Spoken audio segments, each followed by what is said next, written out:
How to modify database user privileges in DirectAdmin. We assume you have already logged in to your DirectAdmin account.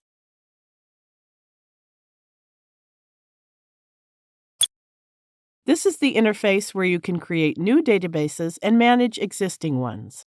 Here it shows the existing databases.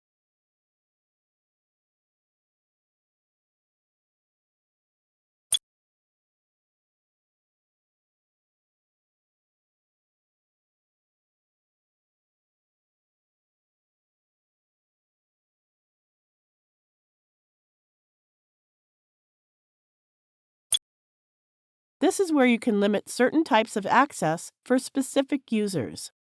Although you will typically never have to make changes in these settings, click to uncheck the box to limit any number of privileges to the user. Now click Save to update the changes we have made. That's it. We have successfully modified the privileges for the user.